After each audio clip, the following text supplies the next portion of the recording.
En tout cas, tous en des difficultés belées depuis Tokunda Papa Nabiso. Ils ont un prime, soit je peux dire une petite enveloppe que le gouvernement est bon qui pour Nabiso famille. Ezaki, jour il y a enterrement le 26 février, en pleine cérémonie, directeur et cabinet à chef de l'État, à la personne de Vital Kamerhe,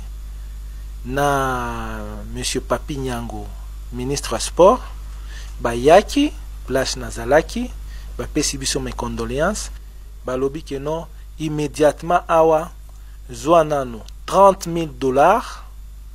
au Kendenango, en entendant que président Félix Tshisekedi ayambayo. Mais en entendant, zoao 30,000, boye bandenge nini boko sunga famille. En entendant biso, président, il faut ayamba bino. Tolobaki d'accord sans problème. Kaka na matanga wana, nazui assistant ya ou conseiller ya ministre Papi Nyango. Na se déplacé place Nazalaki, comme on a eu monsieur Achille. Na se déplacé place Nazalaki. Et psinga que non compte par ya masanga boko milango wapi. Nabi non, toko milango, je crois nanda ko lobi ça va. Je vais remettre quelque chose pour bokende komila masanga. Na zongi ba bengi nga lisusu pour la deuxième fois. Ba psinga que ceux qui ba pesi mbongo ya masanga ba ko déduire na $30,000 oyo dirka ba otikoloba. Dena lobite bongo te. En tout cas ça ne se fait pas. Ce qui boye, mais na biso tokole la papa na biso nini. Bino bo prépara ki nini. Parce que après ko kunda papa, après ko uta cimetière, toko vanda wapi na ikozala ndenge nini. Na moni assistant na ye à la personne ya Achille. Alobi wana eza à part. On eza ndenge to bongisa ki après matanga mutu na mutu akomela mai akomela koka. Na lobi ça va. Ce qui eza boye ça va. Tozeli mardi eleki, mercredi eleki, jeudi eleki, vendredi tolobite quand même nga na fanda kana Lubumbashi fallait na zonga na kende pe ko sala msala na ngai na bengi ministre ayambinga te na bengi ministre ayambinga te ndeko na nga mwasi Sylvia bengi ministre ayambite bengi par après eko benga biso oh vous êtes où to epsie place tozalaki ça va tokutana na cabinet na zuba ndeko na ngai to zwinzela to komi na cabinet na ye tomati 5 à 7 minutes après a komi ba installer biso to vandi a recevoir biso to kote azotu na boye ko sala nini bon tozaki inquiet to ko sala nini bon tozui quand même tout le temps ya komikitisa to sololi na to yebisi que non to ye par rapport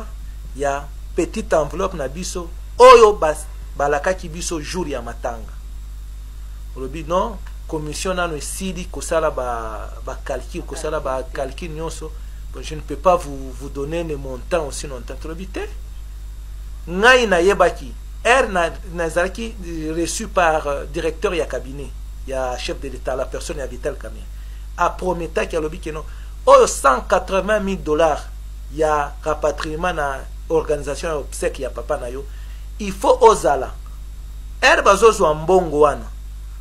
oza wana balongoli par ya famille o mosusu etikali bakie kosala nango matanga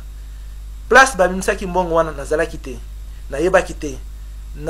nazo je fais partie de la commission d'organisation mais nayebaki te na babimisaki mbongo nayebaki te na mbongo ebimaki boni ezalaki boni nayebi te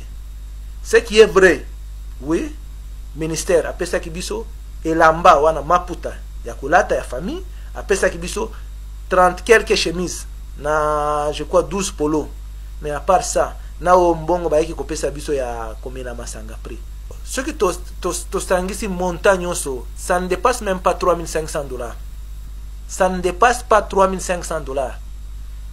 babandi ko yebsanga ke ba ancien léopard il faut ba mela bona ebité par côte par one ce qui ekozalaka na $3,500 bon nde wana nazo comprendre te sur 180,000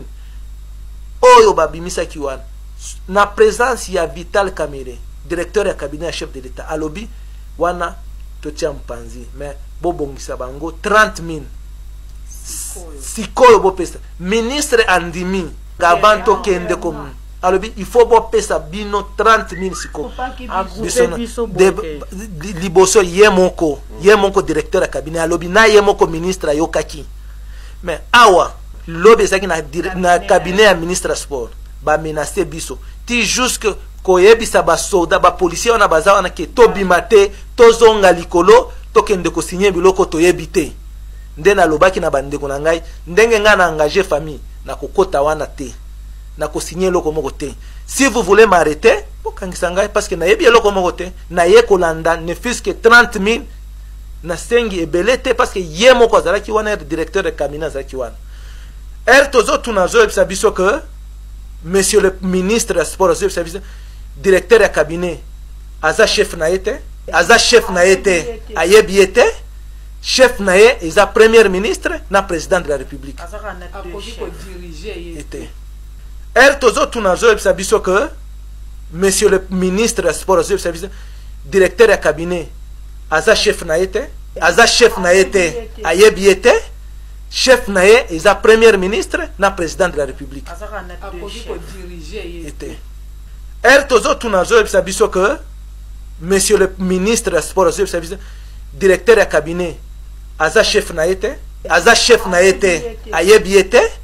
chef na ye eza premier ministre na président de la république nalobi ça va nde nasengi na bandeko na ngai tobima tokende parce que tomonaki tokoloba nini tozalaki entouré kaka na bato na ye soki mbongo wana ezali ngai na kosenga na public soki mbongo wana ezali biso tokokende biso moko te tokomi menacé tolingi tozala assisté na monsieur secrétaire général au sport monsieur Okito tolingi tozala assisté na mutu moko peut-être ya média na mutu moko ya ministère ya nini na général Tango for ya vita il faut azala wana parce que papa na biso azaki mwana na ya vita tokosenga général Tango for azala wana papa Okito azala wana nde tokose sentir à l'aise nde tokende kokutana na ministre Papinyango pour remettre biso